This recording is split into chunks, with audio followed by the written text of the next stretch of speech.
बहुत समय पहले की बात है। एक बहुत सुंदर राज्य था जहां के राजा का नाम सौर्या सिंह राय था। राजा बहुत ही सुंदर और दयालु भी थे। एक दिन राजा अपने सैनिकों के साथ जंगल में शिकार पर गए थे। वहां पर उन्हें एक बहुत सुंदर स्त्री दिखी जो एक पेड़ के नीचे बैठकर रो रही थी। राजा उसके पास गए और पूछा, हे युवती, तुम्हें क्या कष्ट है? स्त्री ने उत्तर दिया, मेरा अब इस संसार में कोई नहीं है। राजा ने कहा, तुम मेरे साथ मेरे महल चलो और मेरी रानी बनकर रहो। युवती ने कहा, मैं आपके साथ चलने के लिए तैयार हूं, पर मेरी एक शर्त है। यदि आप मुझे ये वचन दे कि आप हमेशा मेरे साथ रहेंगे तो ही मैं आपके साथ चलूंगी। थोड़ी देर सोचने के बाद राजा ने उत्तर दिया, मुझे तुम्हारी शर्त मंजूर है, और उसके साथ अपने महल लौट आए। युवती राजा को अपने पास से कभी भी कहीं जाने नहीं देती। जब भी उन्हें किसी चीज की आवश्यकता होती, वह अपने जादू से उसे तुरंत राजा के पास ला देती थी। राज्य के सभी मंत्रीगण परेशान थे, क्योंकि राजा के दरबार में न आ पाने के कारण राज्य का सारा काम ठप हो गया था। उधर राजा ये सब देखकर हैरान थे और उन्हें समझ में नहीं आ रहा था कि यह कन्या मनुष्य है या कोई और। एक दिन राजा ने उस युवती से पूछा कि तुम्हें यह जादू की विद्या किसने सिखाया?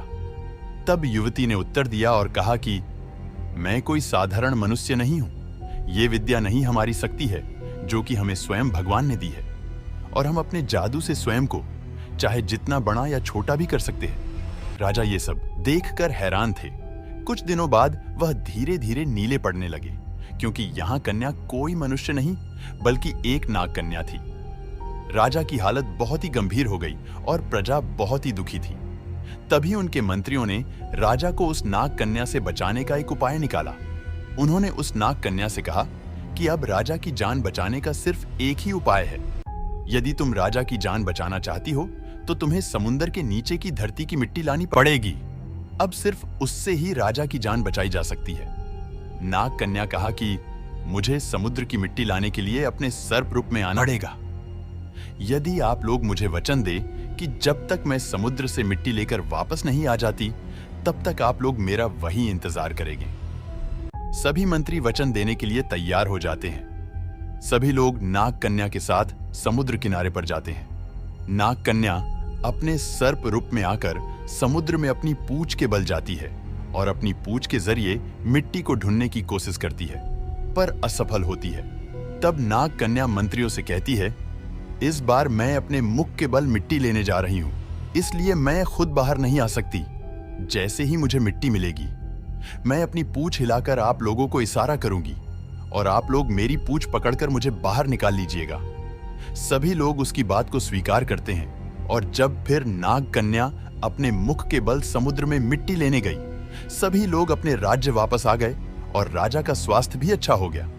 राज्य फिर से सब खुशहाल हो गया।